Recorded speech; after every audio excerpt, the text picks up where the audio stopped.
নমস্কার বন্ধুরা, আজ বানাবো মৌরলা মাছের ঝিঙে দিয়ে ঝোল, ইলিশ মাছের মাথা দিয়ে কুমড়োর ঘন্ট। তাহলে দেখতে থাকো।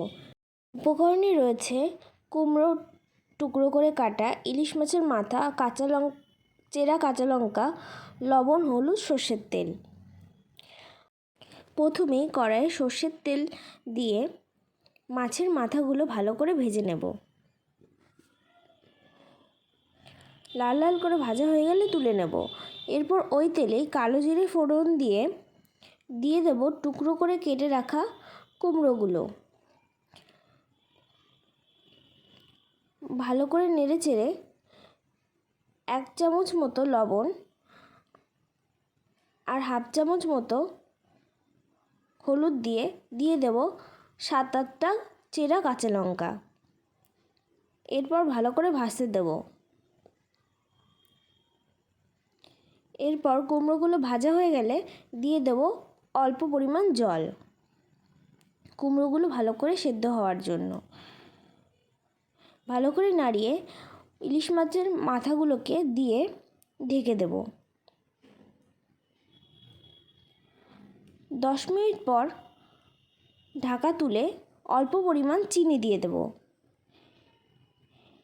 দেখো বন্ধুরা, একদম নরম হয়ে গেছে।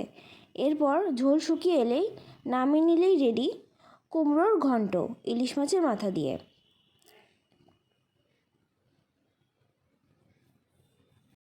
এবার মৌরলা মাছ দিয়ে ঝিঙের ঝোলে উপকরণে রয়েছে মৌরলা মাছ, লম্বা করে কেটে রাখা ঝিঙে, 7-8টা কাঁচা লঙ্কা, কালো জিরে, হলুদ, লবণ।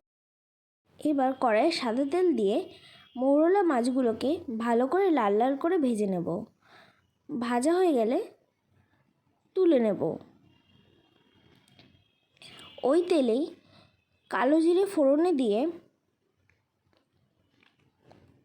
দিয়ে দেব 7-8টা কাঁচা লঙ্কার বাটা। এবার লম্বা করে কেটে রাখা ঝিঙেগুলো দিয়ে দেব। সামান্য লবণ, 1 চামচ মতো, 1/2 চামচ মতো হলুদ দিয়ে ভালো করে নাড়িয়ে নেব। এরপর পরিমাণ মতো জল দিয়ে ফুটতে দেব কিছুক্ষণ।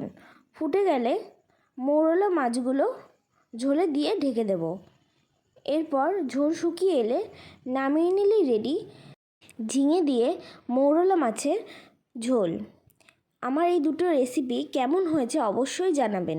আর ভালো লাগলে আমার চ্যানেলটিকে লাইক, কমেন্ট, শেয়ার এবং সাবস্ক্রাইব করে দেবেন। আজকের মতো টাটা।